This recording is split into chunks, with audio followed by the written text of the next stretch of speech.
Welcome. Been a while since we've done some rugby, so here we are. We have Rory O'Connor of the Irish Independent here in studio. Rud, good to have you along. Thank you. And he's been off on holiday. Basically, this lad has soldiered through the meat of the season and then for the most important 2 weeks of it, disappeared. But Ian Madigan, you're welcome back. Yeah, it turns out I was the only one who was predicting Leinster were going to be beaten, so I decided to take a few weeks off. So. Well, good to have you on. We've a lot to talk about, so we'll do that absolutely. now. A few bits of housekeeping. As ever, our rugby coverage in Indo Sport is brought to you by the good people at Energia. They sponsor rugby in Ireland at all levels, grassroots with the AIL. They are official energy partner to Leinster, Connacht, the Irish men's and women's teams. And their Rugby for All initiative as well supports inclusion.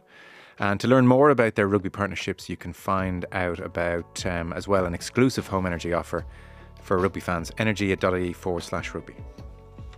I have one other piece of housekeeping. It is to do with a survey that the good folk here would like you to get involved in. So I'll stick to the script here.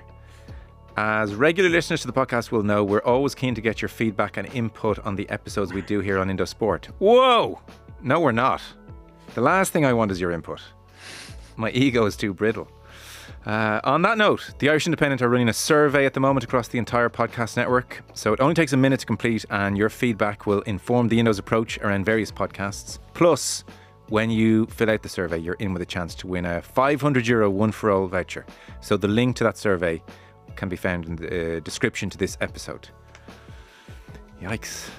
Just basically say, Madigan, excellent. Rud, excellent. More Madigan, less Rud. Malloy, excellent. And then you can paste everyone else. That's be fine by me. So, URC quarterfinals in 2 weeks' time. That's the June bank holiday weekend. Munster will be away to Sharks on the Saturday. 5:30. Leinster will be at home to Scarlets. We had Connacht finishing up with the win against Zebre. Ulster sign off with a sorry 30 points defeat away to Edinburgh and no Champions Cup next year. We have the European Cup final on Saturday in Cardiff. We have Six Nations fixture list 2026, which impresses nobody. And the fallout from the dissolution of the men's sevens continues. Can I just start there, Rud? Because it's kind of been the story of the last week or so. The sevens, men's sevens dissolved. IRFU say, look, tough financial decision. Finances don't stack up and you're cut, you're gone. The women's continues on account of the fact that it's seen as a very viable pathway through to 15s rugby. And there's a lot of crossover between the 15s and sevens teams anyway. So I think what's gone against the sevens here is that the general public don't watch much sevens, and so there isn't a huge outcry. But I suppose what we have to examine is the IRFU decision-making process here, the IRFU decision full stop. They have said, in effect, it's a financial decision. Now, depending on a given year, they're turning over somewhere between 80 and 92, 93 million. On a bad year when there's no November internationals, it's closer to 80. But they've had 92 million years as well. The sevens programme all in costs about 4 million, so the men's is probably costing maybe 2 million. And that's before you mention things like Sport Ireland Olympic funding, which could be 200-300k. There's money, big money, 200-300, 350k for qualifying for World 7 Series. There is Triton Lake sponsorship again. That's deep into six figures territory. The finances argument doesn't stack up to me. It washes out about 450. Once you take per program, so men's and women's each is about 450, as I understand it. So with the 92 million in a good year and an 80 million euro turnover in a good year, yeah, this is costing them 450. Yeah, and this is the thing they chop. That merits severe question. There is an ongoing financial review at the IRFU, and as I understand it, there's a hiring freeze going on. So there is a bigger picture, and I suppose the timing with the sevens means that perhaps if it is a financial decision and it's part of an overall financial review, they're the first ones to go because the season just ended. If they are going to cut a programme, they would do it now because they have to give a certain amount of notice. They're paying the men's sevens players up until the end of the calendar year, but their contracts are up in August. And I guess what they have to communicate to them is that you are not getting a new contract because we are discontinuing the process. But to me, it's more of a political decision. This is about power within the IRFU. David Nucifora, if you go back 10, 12 years, was brought in as part of Plan Ireland by a group of Blazers or IRFU committee heads who wanted to reduce, who were turkeys voting for Christmas in a sense. They wanted to reduce their own power or the power of Lansdowne Road and put an all-powerful figure in charge of performance across Irish rugby, the most powerful position that was ever created. They recruited David Nucifora in, bullheaded, and I think he proudly described himself as this man from Australia who took no prisoners, who'd done it in Australia, who liked to break eggs, who saw conflict as part of a successful environment. And he came in and he was given a remit and he was given incredible power and he stayed for a decade. And one of the things, as well as many other things, and I disagreed with elements of what he did and I agreed with some things, and I found him he could be tough to deal with from a media perspective, and he didn't ever see PR as a massive part of what he wanted to do, but he exercised his power with at every turn, and he took on everyone and he broke eggs all over the place, and he one of the biggest things he did, and he would see his legacy as, he went from a point where when Ian was coming through as a player, there was no sevens programme in Ireland, and he built it from the ground up, and he got sponsorship on board from a very early point, and they built it to a point where he saw Paris as the perfect exit point, because he would go there and Ireland went and were very close to winning a medal, and I think he would have seen the perfect way to sign off from Irish rugby as one of the two teams coming away with a medal, and they were a dodgy refereeing decision away from knocking out the Fiji, the best team, and it didn't work out. So he left at that point. David Humphreys came in. David Humphreys, obviously, unlike David Nucifora, doesn't have has pre-existing relationships with Irish rugby. He's an Irish rugby legend. He's an Ulster rugby legend, and he's a more conciliatory presence, and probably is there partly to mend bridges between different parts of the IRFU. But certainly, as soon as he came in, the mood music around sevens changed. It was no longer the priority that it was. And because the three provinces outside Leinster are underperforming and the women's national team needs massive investment to get up to the level they've got in the last year, they've decided that that's where the resources of the performance side of the house need to lie. And we initially got wind that the sevens programme was in real trouble. Well, when the performances started to tank and they didn't replace the huge swathe of players who retired after the last after the Olympics, but also just the mood music around January was very grim about what they thought of it. And one senior figure in the IRFU told me we are a 15s nation and sevens is not a priority anymore. So the writing was on the wall then. And I think the reaction, the IRFU, when they announced it last Wednesday after Billy Dardis went public at a OFI gig, OCI, Olympic Council of Ireland, I think, gig last week, they would never envisage that 7 days later it would still be being discussed, and that it would have been discussed on the BBC Rugby Union Weekly podcast, on Jim Hamilton's podcast. That has become a world story, because I think people see it as the first movers, that the IRFU are the first movers in this. So the reaction, I think that we found out that a lot of those players are very articulate, very strong, powerful communicators, like Harry McNulty, Terry Kennedy. They've come out strong, they've come out well informed, they've disabused the world of some of the kind of certainties that the IRFU put out in their press release around the finances. They've shone light on stuff like the spend on former presidents going to Six Nations games, which maybe is part of the overall financial review, but as far as I'm aware is still if you're a former president of the IRFU, you still get to go to away Six Nations match, you still get tickets for the Viva Stadium. Things like that, maybe the dark corners of the IRFU that kind of stay in the dark unless something happens. They've started to shine light on that. Sponsors have come out saying they weren't consulted beforehand. Was there an effort made to raise more money for this programme to keep it going, or was it just an axe? And I appreciate I've gone on for a little while now, but it's blown back in their face to a degree. But the players have been informed, the programme is gone, and I don't see any way for it to come back, even though those players have come out and spoken so passionately about it. Oh, it's great context for everyone. So when everything goes through the wash, about 450k saved, but an entire team dissolved and men's sevens dissolved. Ian, your thoughts on the situation? Yeah, look, it's so informative from Rudd there, and I think the announcement itself is something that I'm sure the IRFU will look back on and say they could have done a better job at it. And the PR damage to the brand in itself, I think, probably outweighs the 450k. And what's admirable is how these players that, like, led by Harry McNulty, have come out with a very measured message. They haven't lost their heads. They've been very calculated in what they've said. They've been accurate with their figures. And that has garnered a huge amount of support for the sevens programme. Look, there's two sides to this. The other side is the financial side. You look at, Biarritz have just been relegated for financial issues that they've had. Obviously, we know about London Irish, Wasps, Worcester. Looks like one of the Welsh regions may be going. Like, rugby is in a perilous enough position financially, so they've had to look at this and go, well, something's got to go. The poor performances of the men's provincial teams has had an effect. Like, not having home last 16, home quarterfinal, home semi-final of Europe and the URC. That is a meaningful amount of money. Like, you could average each of those games out at probably in around 200 grand.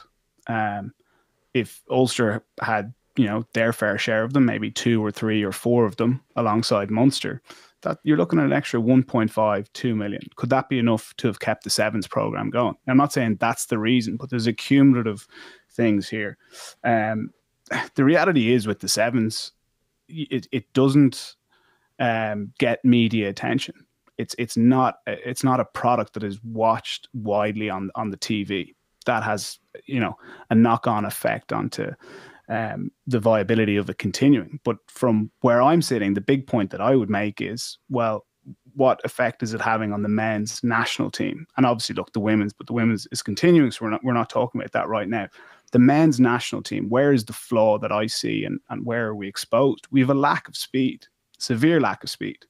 Like, you look at Bordeaux this weekend, Penno, Bielbarry on the wings. We just simply don't have that speed in the Irish team. And you look at what the sevens program has produced over the last number of years, the likes of Jimmy O'Brien, Hugo Keenan, Balakoon, Smith.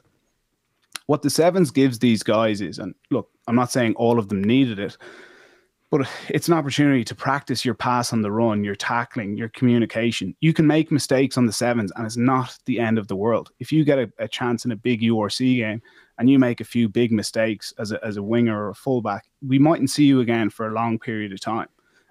Your ability to communicate with the players around you, to learn a system. The sevens gives you that, and it gives you exposure to it, your repeat effort, because there's plenty of fast guys out there, but getting them to be able to play rugby and be durable, the sevens is a brilliant way of doing that, and we've effectively cut that off now. Yeah. Well, it's gone. I guess they've had a good 7-day news cycle. I think it'll just wither a touch, Rud, and go away, or is there a kind of reckoning coming of some kind? I don't know if there's a reckoning, but I think what it's done is it's certainly put everyone in Irish rugby on alert that nothing is safe, and that the picture that Ian's painting, like the broadcast, on top of the 3 provinces not doing well, the broadcast landscape isn't brilliant. Certainly the money that came in from EPCR in the last rights cycle wasn't as good as what they wanted. Kevin Potts did an interview with the Sunday Indo at the weekend, which is well worth anyone's time. He's talking about, the IRFU are talking about building a hotel in near Lansdowne Road to try and bring in a different source of revenue, because they're sitting on a massive amount of property in the most. I mean, you could sell a house, one of their houses, and fund this program for 10 years. That's but they're very cautious about what guarding their own coffers. They're a hugely prudent organisation, and if you look at the, I'm not advocating they go away with the FAI and borrow big. They don't have any debt, as far as I'm aware. They have a huge amount of property. They've got assets, and they sit on it and they guard it and they hoard it, and they have a massive rainy day fund, and it helped get them through COVID.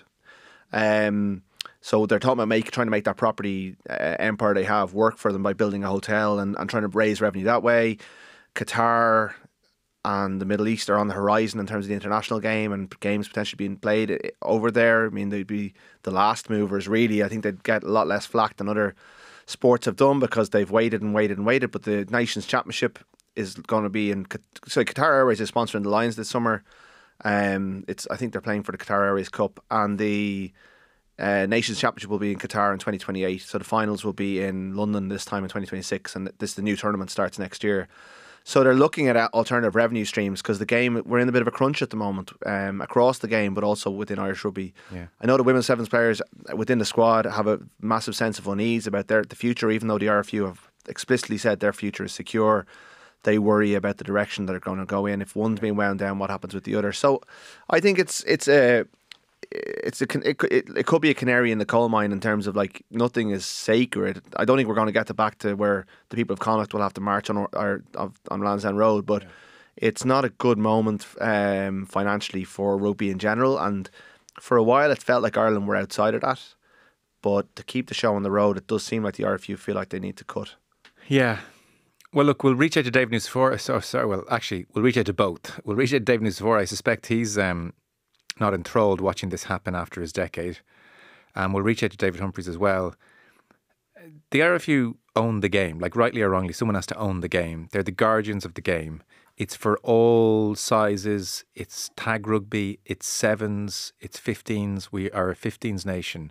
But if you're having a men's programme that washes its face at 450k per year, that should survive. When your turnover is 80 to 90 million, if you can't fund this team that costs 450k, that puts Irish players on the Olympic stage, that has funding from Sport Ireland, sponsorship, then frankly, there's something wrong with your organisation. I think that's with a genuine medal hope as well. So you're like, from a Team Ireland point of view, how many genuine medal hopes do we have going to LA in 20 whatever it is? It's a backward step. We're not third. We're first world nations. There's money here. The IRFU would, I think, argue that they expect other nations to follow suit. That the sevens overall picture, which we don't have time to get into with World Rugby, is not in a good place. That the tournament, the series isn't great.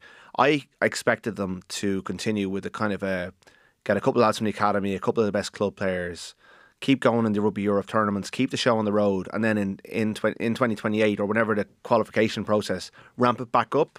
I think there's an argument for rescuing it that way and trying to keep it as an Olympic sport, but kind of, you know, not have the expense of the full-on, full-time programme. There's enough good rugby players that if you got them organised 18 months out, they might not medal, but they do you proud, and also it would be an avenue, again, as Ian says, for athletes. Like Zach Ward is the best example in my book. You know, a flanker who missed out in Ulster Academy, went and played for Ballynahinch, got picked up by the Sevens programme, and he's now got a 3-year deal at Ulster, and he's rampaging around Bordeaux in a European Cup match, looking like one of the best players on the pitch, and I think has a really good shot at going on tour with Ireland this summer, and is definitely a profile of player who could play for Ireland and would have been lost to us. It's an avenue for athletes who are not in the schools or who are outside of rugby to get into the game. There was never an infrastructure built in terms of, you know, sevens competitions domestically. There was never a sevens league when the AIL finished. There's no, apart from Kinsale and the one-off events, there's no kind of infrastructure was never built below, and that's a criticism of Nucifora, that he didn't embed it deep in the club game and the community. Even with the provinces, like, you know, could you have before the start of the season the 4 provinces playing an interpro? We never had a sevens event here, so there's missed opportunities, and it's not all on the union. But I agree with you that I think they're supposed to be growing the game, and this isn't growing the game. Let's push on. There's a European Cup final on Saturday in Cardiff. So Northampton, Bordeaux, Principality Stadium. It's 2:45 kickoff. We've obviously had Leinster in the last 3 finals, so kind of treated in terms of Irish interest. So that's not the case this year for obvious reasons. Ian, I wanted to maybe talk about this through the prism of Joey Carberry, if you could. So this is, you know, a great chance for him to win a 2nd European Cup. He was there in 18 with Leinster. Keane Tracy in the paper was pointing out he's played 21 times for Bordeaux this season. That includes 13 starts. And once they go 5-3 on the bench on Saturday, then he should play or get off the bench, certainly in another European Cup final. In terms of somebody who played out half for Leinster and then went to play for Bordeaux in France, you're a reasonably good guest to talk to us. So URC for Leinster, playing in France, playing in the Premiership as well. Be fascinated in terms of styles of play, cultural differences, which I'm sure manifest on the pitch. You've an eye for intricacies of the game, the different demands maybe on an out half across various leagues. Yeah, like it's been a really good season for Joey Carberry. Like to start off, like he had his injury troubles with Ireland and Munster, which kind of plagued him down there. But you could kind of get a sense that he was coming out the other side of it. He started off the year, got a reasonably nasty wrist injury, but came back from it quickly and has played really well. You know, as you said, 13 starts. He's played a large number of away games for Bordeaux, which are the really tricky ones in the top 14, and he's navigated those particularly well. He's competing with, you know, one of the best out halves in the world in Jalibert, but they use him at full back off the bench as well. And yeah, it's been a really, really good season for him. What I'd say is about the top 14 is it's a really tough league. Like in my view, it's the league that contains the best players in the world. It's the most competitive home and away. You've got 14 teams. Two are getting, or well, one is definitely getting relegated, and then there's a playoff for the team that comes second last. So that means it's really competitive at the bottom end of the table. And then with the way the barrage is set up, it's top 6 qualify for the barrage. 6 plays third, obviously third plays fourth, etc. And then the teams that finish first and second get a bye week. So you're competing at the top end there as well. And then, excuse the dogs there, they're doing the security business. And then you've obviously got European qualification, which is huge for French teams. You know, I know some of them, you think they don't try particularly hard on the away games in Europe, but being in the Champions Cup is a huge part of French rugby. When you're going over there, you're also navigating a new language, a new style of play, and you know how Munster and Leinster played versus how Bordeaux play are two very different things. So, you know, Joey's picked up French so he can communicate to the guys in French, which is really important because the French guys themselves can be a bit strategic in when they understand you and when they don't. So yeah, look, I'll be rooting for my old club in Bordeaux and rooting for Joey Carby. It'd be a great win for him. And what were the big differences in terms of style of play and demands on you as an out half and the attributes an out half needs versus, say, URC or Premiership? So like when I was playing with Leinster, which was all I knew when I was heading over to Bordeaux, you would be working, you know, on a game plan all week. So you'd be very clear heading into the match, the way you're going to defend against the opposition and the clear power plays you have, what you're doing off the touchline, what you're doing off a 15-meter ruck, what you're doing from the middle of the pitch, your kick strategy. And you'd follow that very closely during the week and then you implement it at the weekend. What I found with Bordeaux is we would do that, you know, Monday to Friday. And I'd be thinking, oh, this is pretty similar to what I knew at Leinster. And then you'd get to game time and it would just go out the window. Like there was just guys cutting each other off. The clear game plan of, you know, we'll play off 9 from the touchline, off 10 from the 15-meter. That went out the window because if guys fancy the carry, they just step up and cut you off.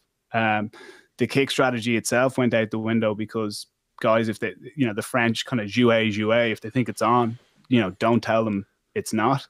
And that was, you know, it was challenging at the start because you're kind of going, geez, I'm not really sure what's going on here. This isn't what we prepared. And then we actually, like, we were doing really well, you know, up to November when I was there, we were coming second. But I remember kind of talking to my dad and being like, this game plan we have, I'm not really sure what it is, but it seems to be working. But then through the middle part of the season, the kind of wheels started coming off because we didn't have something to really rely on. Whereas I look at this Bordeaux team now and I can see clearly looking from the outside in, there is a clear strategy and they stick to it and it's extremely effective. And what happens, for instance, if and when you say in the dressing room after a defeat or when the wheels are coming off, you know, that game plan we practice Monday to Friday, could we stick to it maybe, everyone?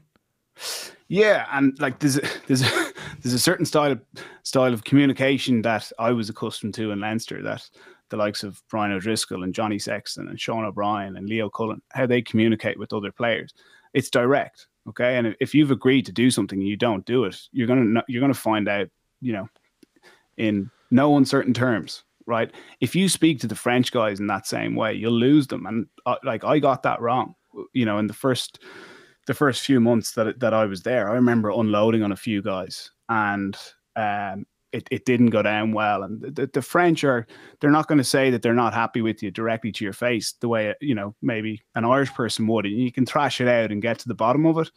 They'll maybe go behind your back and it can build a bit of resentment that way. And that can trundle on for a few weeks as opposed to, look, resolving it there and then and going, look, I didn't like how you talked to me there. And you go, okay, yeah, but it was in the heat of the moment. This is what I was trying to do.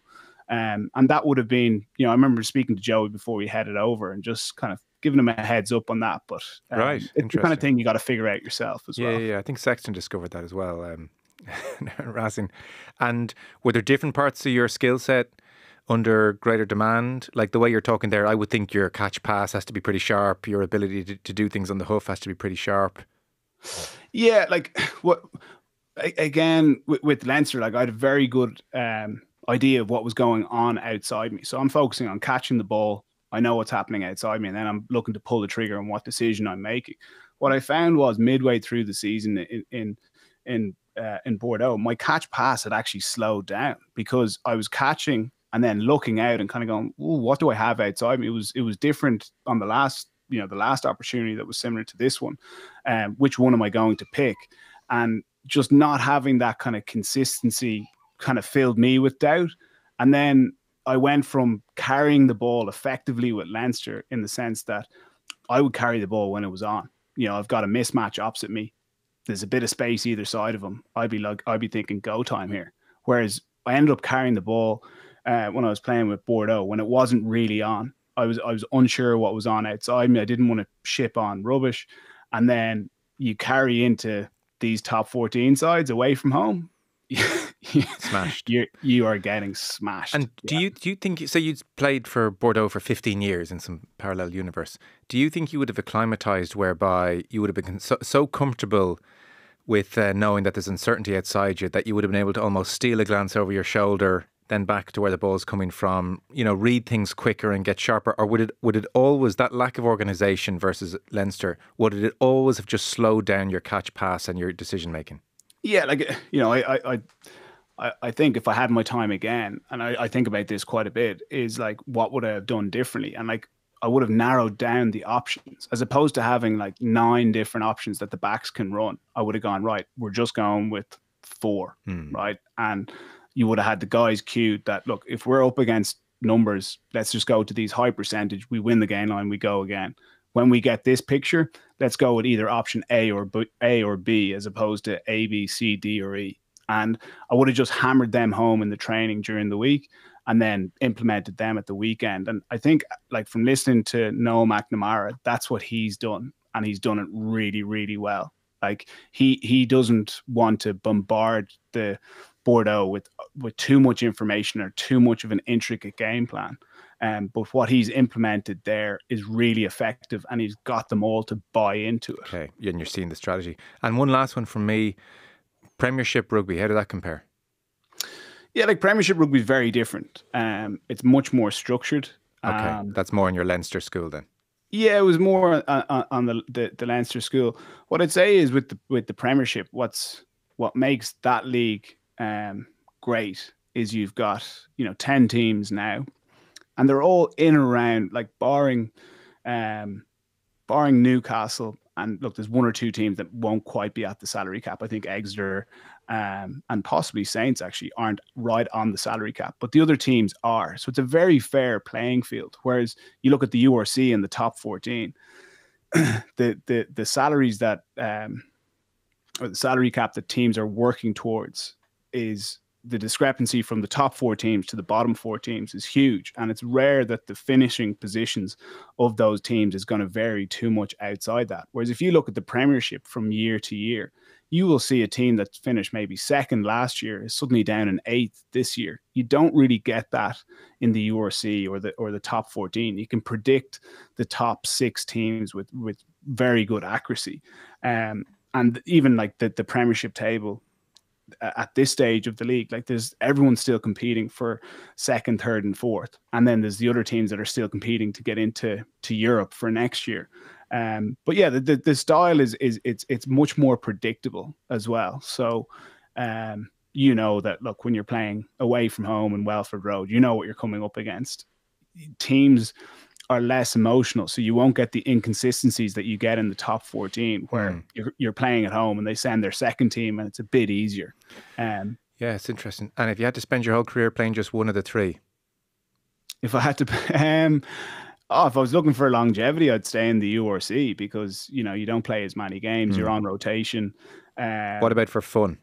For fun, it's a great question. Like, I think there's pros and cons to each of the leagues. I loved my time in all of them, but like, when things are going well, and they were for a period of time in the top 14, it is an amazing league. You're playing week in, week out in front of like 30,000 people. Yeah, it's so competitive. It was the only show in town when I was in Bordeaux. And then, yes, similar with Bristol, it was different because, look, you've got the soccer, that's number 1 show in town when you're there. But I love the Premiership, like the week in, week out slog, smaller squads, the consistency of knowing that you're going to be starting every week. That was really cool. I love that. Yeah. But yeah, fond memories of the URC as well. It's great to have experienced it all, not every rugby player does, especially Irish. Sorry, Rud, waiting patiently. Don't want to jinx it. This looks like it can't but be a great final to watch.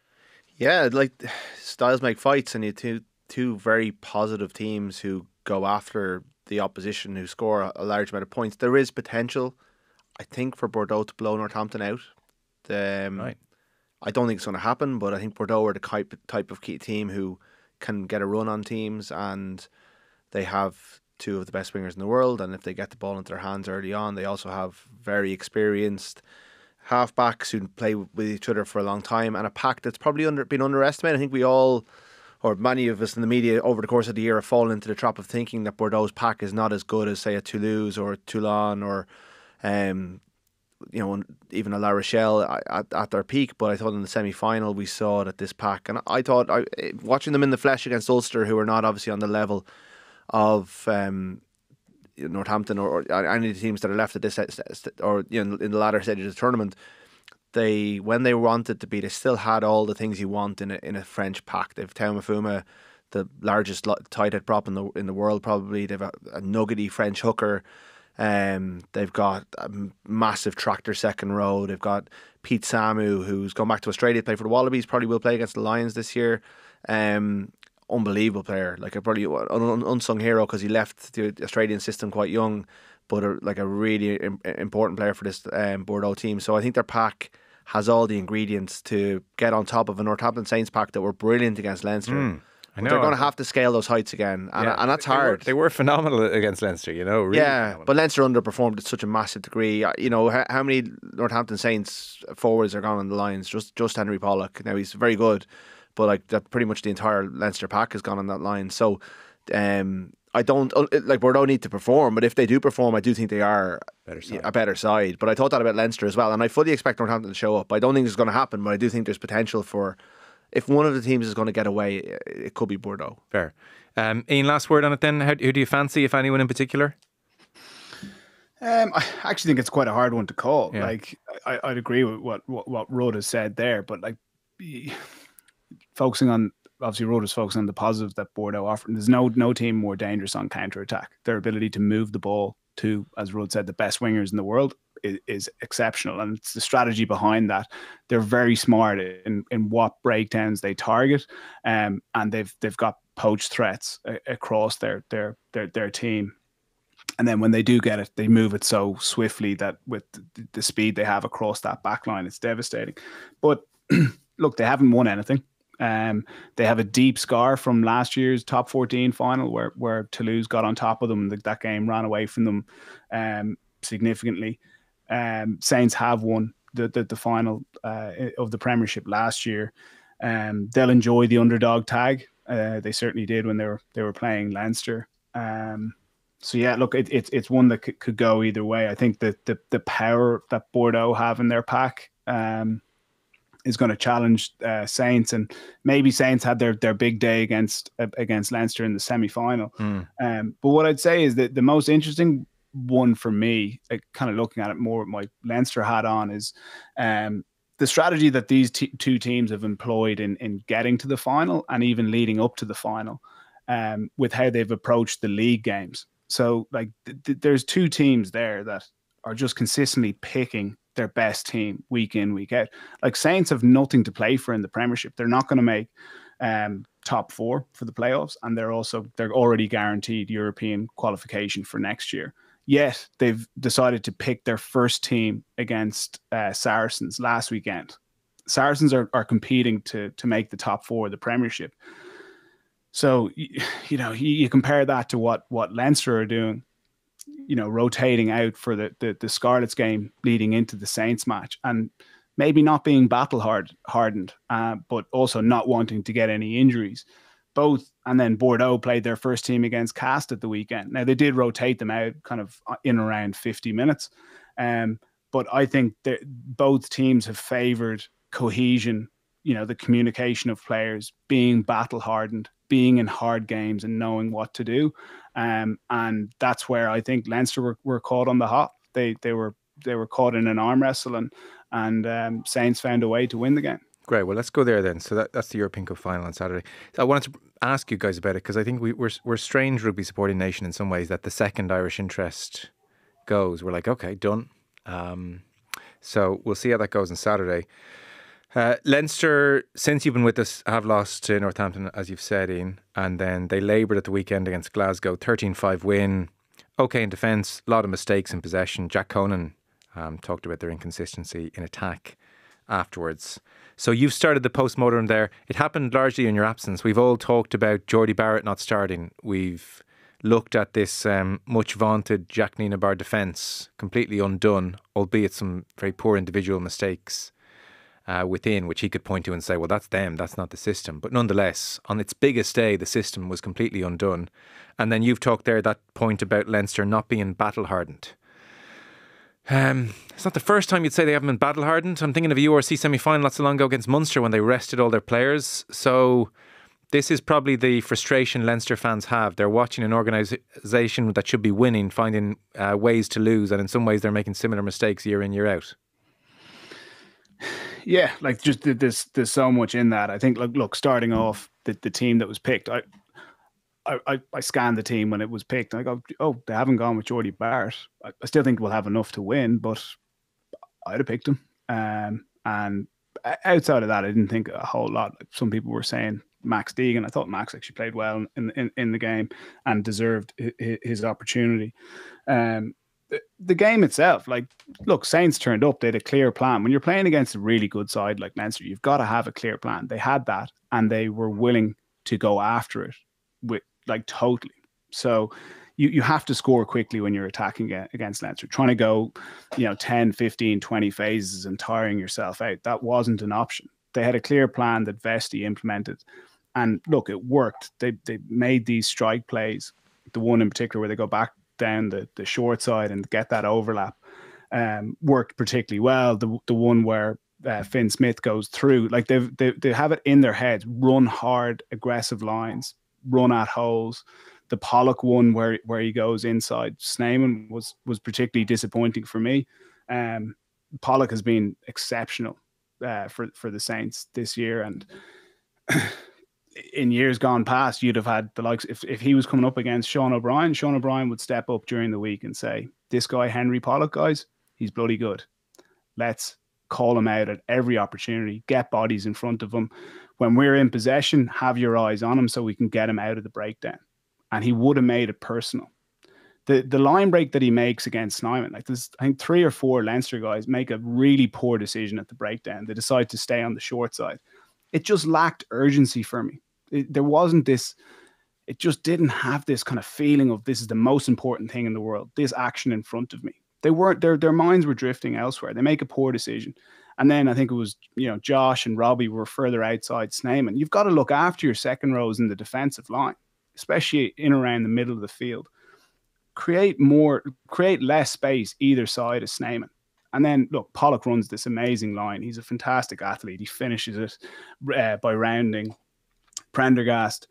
And it just had this feeling of maybe today's not going to be our day. And Leinster and Ireland have had that feeling on numerous occasions over the last 4 years. You think of the World Cup, you think of the Grand Slam games against England and France, you think of the Heineken Cups that Leinster haven't got over the line the last 4 years. But it's not good enough to say maybe today's not going to be our day. You've got to make it your day. And I don't want to be one of these like past players saying, oh, this guy did that and this. But that's sometimes what it comes down to. Brian O'Driscoll stepping up at a big moment. Johnny Sexton, Sean O'Brien making a big hit that turns the game on its head. It just looked like it was passing the guys by. And then we got a gift towards the end of the game. An absolute gift. Like Augusto's taking Tommy O'Brien out was such a poor error from him. And then you're given a penalty on I think it was in around the 15-meter line, and you're going, right, today hasn't been our day, right? But we can draw the game up here and at worst go to extra time. But they decided to go, no, we're going to the corner.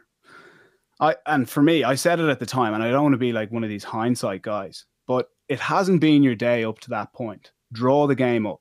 Back, the momentum is suddenly back with you. You then go into extra time. You have 20 minutes to get over the line. And do you feel there? And I don't think that's a hindsight argument. I think a lot of people, majority in real time, thought it was the wrong decision. Do you think when Conan looks up at the coach's box for direction, and afterwards Leo Cullen says, "Look, players feel it on the pitch. We back them." Do you think the coaching staff there should have stepped in and said posts? Anyone in the organisation could have stepped in. Like, it beggars belief how we didn't kick for goal there. I just don't understand it. How, like, any of the players on the pitch, the players on the touchline, the coaches, like, once the kicking tee is on the pitch, Joe, you have to kick a goal. Yeah, they could have sent the tee on, no problem, and then Correct. It's out of Conan's hand. But it's not just they would have taken it out of Conan's hands. Like, I understand if Conan is going for the corner and management are like, "What's he doing? Get the tee on there." That's them taking control in one way. And that might be a kind of God, that's a big decision when Conan's so sure, but sod it, we know it's the right thing to do. Let's send the tee on. It's actually a different thing entirely when Conan is like looking to the box for guidance. He's not even sure himself he should be going to the corner, and you don't step in. I asked Conan just after the Zebra game. I asked Conan, because this post-mortem has lasted so long that even that in the aftermath of winning a record win over Zebra, the entire post-match was about the game. But we asked, I said, look, we haven't talked yet. I'm sure he enjoyed that. Oh, well, he brought it up. Like, he brought the whole, that's all they were still thinking about. But anyway, I asked Jack, because look, it's the first time we got to chat to you, and he said, I think his gut was to go for points, but he looked at the line. He's an inexperienced captain. The thing that, you think of Ian Arbor, you brought in the South African coach. I know if it was the box, they would have sent the message down. The message didn't come. He said Prendergast made the call. Stop. Yeah. So he said Sammy came over. Sammy backed us. We backed their pack, and that. That just to jump in and say that's what the horse's mouth. He said Sam Prendergast came over, and it was his call. And he said when he looks back on it, he wonders should he have gone for the post, because I think he was alluding to the fact that in his gut he was thinking posts, but they had a feeling, and the players, that's what the coaches talked about, trusting the feeling on the pitch that if they went to the corner, their maul could get it done. Sorry, Sam Prendergast. John McCarthy missed his lift. Sam's not a forward. He's no feel for how the pack is going. He's a feel for how the game is, the energy in the Saints. You got it. There is an element of trust in the players. Like the Saints were down to 14.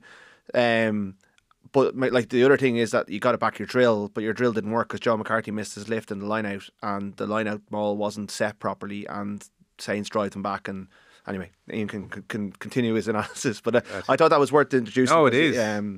Conan's a brilliant communicator, and was well able to explain it and was very honest about it. That make you feel better, Ian? No. Sorry, that's a bit of a shambles. That is all over the shop. Yeah, look, and can I say why I say that, sir? Because that sounds very, very critical.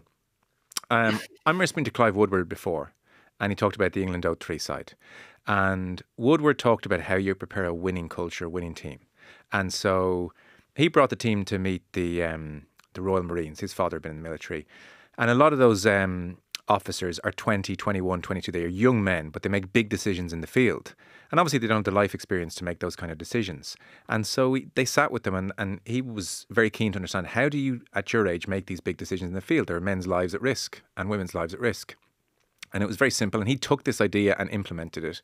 But what they do in the forces, in that department certainly, is they workshop everything in a classroom. Every possible scenario you can think of, they workshop it across weeks and months. And over time, they come back to certain workshops and they say, do we still agree we would do this in this situation? Here, and they think it through clearly, rationally. And then when it happens in the field, they've got hours of experience to fall back on. And he said, we did that with England. So across from 97 through to 03, after training, different days, sit down. We're 3 points down in a Heineken Champions Cup semi-final. They're down to 14 men. We have a guaranteed kick at the post. There's 5 minutes to go. What do we do? Discuss. Tease it all out. And then when the moment arises, Jack Conan and everybody else in the field, there is no decision to be made. They have workshopped it out as a group. And so when it gets to all those scenarios on the way to winning a World Cup, they know exactly what they're doing. There's no doubt. You compare that with Conan looking, Prendergast weighs in, coaching box saying nothing. That's why I use the word shambles. Yeah, but it looked decisive, Joe. That's what's bothering you. It looked indecisive. Yeah. On the pitch, you're kind of going, these guys weren't mentally prepared to be in this situation with 2-3 minutes left on the clock. They hadn't thought that this was going to happen. And look, I love the army analogy. When I was in Bristol, I had a personal trainer who was an ex-sniper in the British Army, and I love talking to him about it because it's fascinating. Like especially in Ireland, we don't really have like the military force that the UK or the US would have. I love finding out more about it.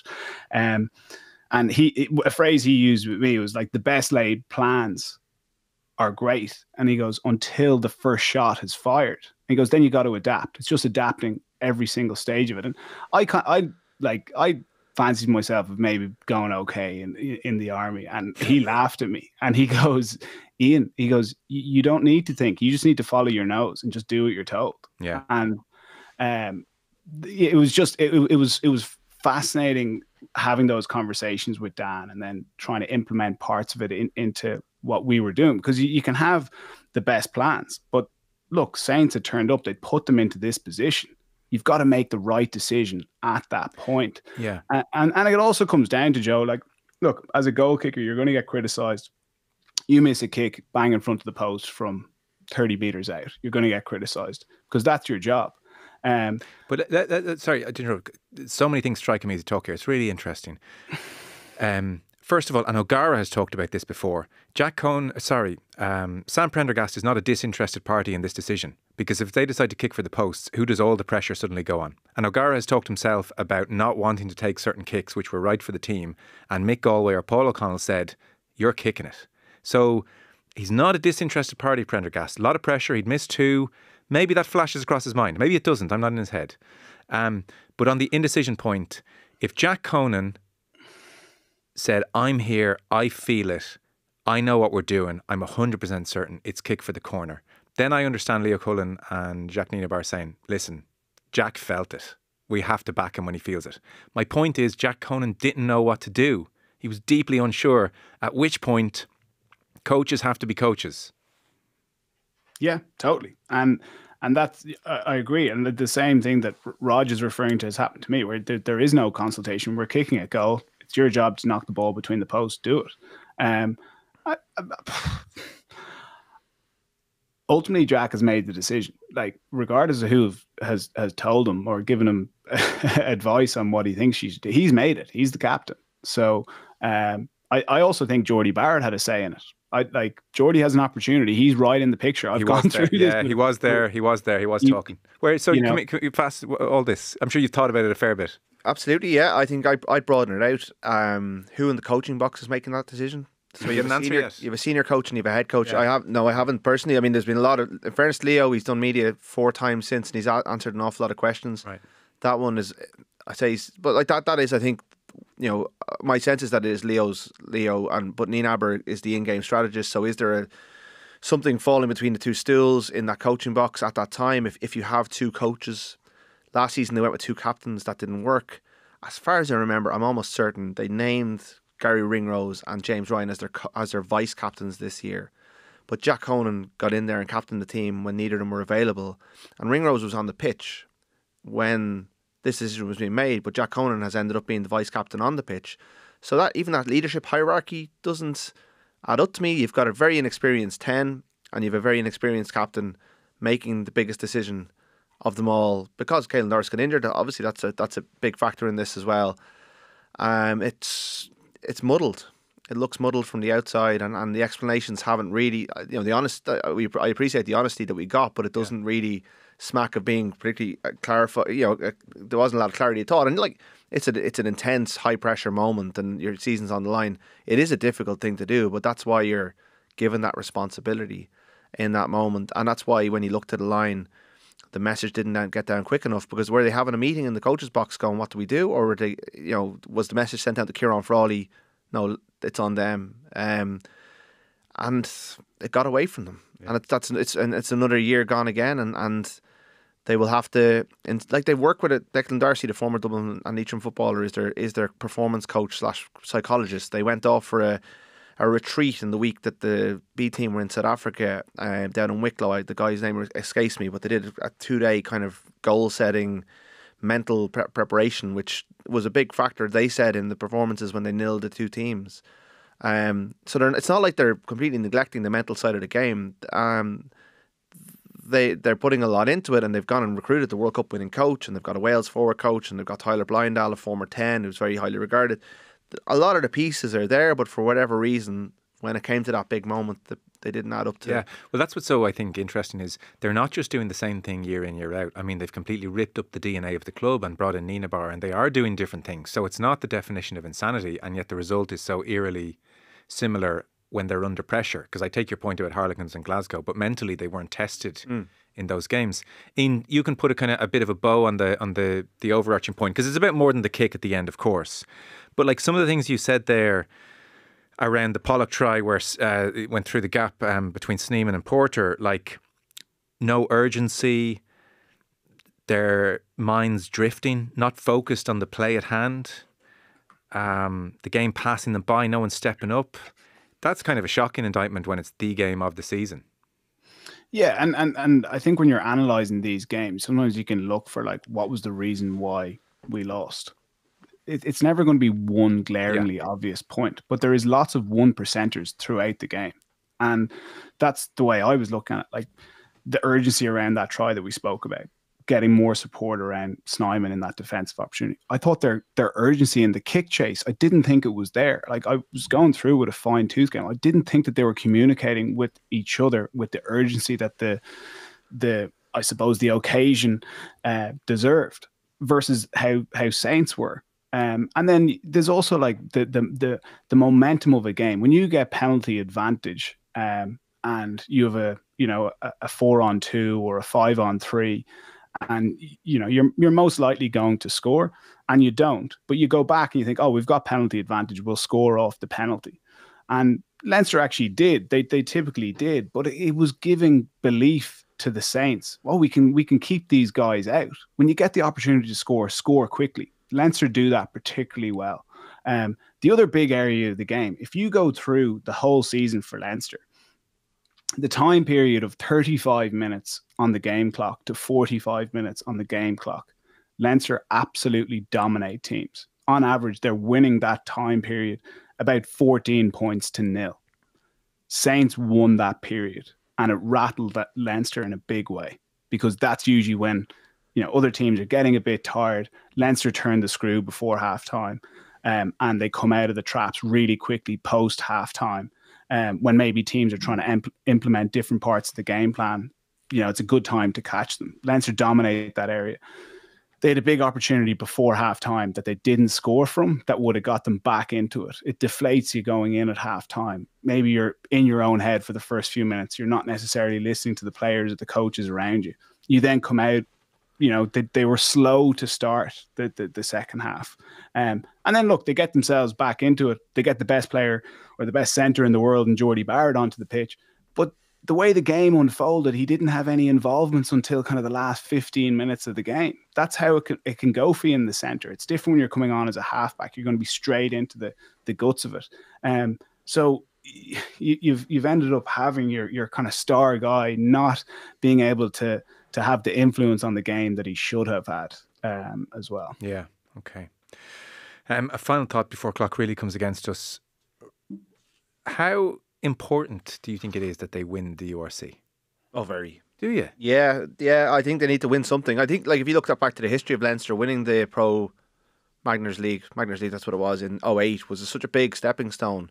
And Munster won the European Cup that year, so it wasn't at the time seen as that significant. But I think for that group of players to win something, to have a night out and celebrate a trophy, to lift a cup, that was a big moment to be the best team in the Magners that year. You don't think they're a bit beyond that now as an organisation? They're not. Well, if they are, that's part of the problem. Like they're not beyond anything. They haven't won anything in 3 seasons. They've never won this competition since the big South African regions came in. So if they think they're above it, they need to come down off their high horse, and I don't think they. I don't think they do. When they rested players against Munster, they did. Well, they had the European Cup final the following week. Yeah, but that would suggest. Yeah, but their priority is Europe, and this now that there's nothing else to play for. I had sympathy for Leo Cullen at that time as he tried to manage. Like when you're trying to win a European Cup in the middle of 3 European or 3 URC knockout games, now that the tournament is a far better prospect, it's not easy for Leo in that scenario. Whereas now he's just got 3 games to win this thing. but he's picking the players up off the floor, and that's the real challenge for them. And I was down in Munster on Friday night, and there's an energy about Munster suddenly, a vibrancy. The place feels amazing, like 2 big home wins. You know, O'Mahony looks like he could go on for a few more years. He's back to that talismanic figure. He doesn't want his career to end just yet. They're going out to South Africa. I give them a serious chance down there. And you're looking at Leinster, and they've got a record. Like the Zebre win was a record URC win for any team, and it felt like the most joyless coup you could imagine. And then last weekend, you know, Glasgow, who they rocketed out of the place a couple of weeks ago, were able to keep them to pretty much a 1-score game, and there's no bounce, there's no life. They're going into this game against the Scarlets, who, against a much weakened Leinster team, cut them to shreds in the week before the Northampton game, a game that actually proved to be quite a big harbinger of what was to come.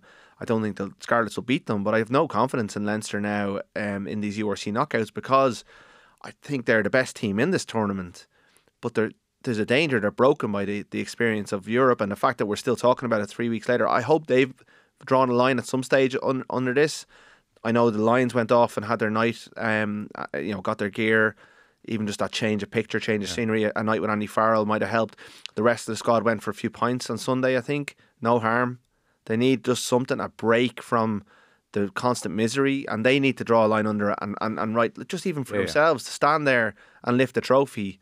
Okay. And even to get first seeding next year, all that sort of stuff. But I think from a mindset point of view, they do need this, but I worry for them that the hangover is going to last until it's too late, because that's what happened. Like last year, they went to Loftus and they were blown away. And a lot of the kind of stuff that Ian's talked about, the energy in the first half performance, that wasn't there in Loftus. Like Cameron Hanekom, who still can't get in the Springboks team, looked like the best player in the world against them last year. Their energy was way off at Loftus. Players like the Ireland front row was getting blown away. Ryan Baird had his worst game of the season. It was just everything was wrong.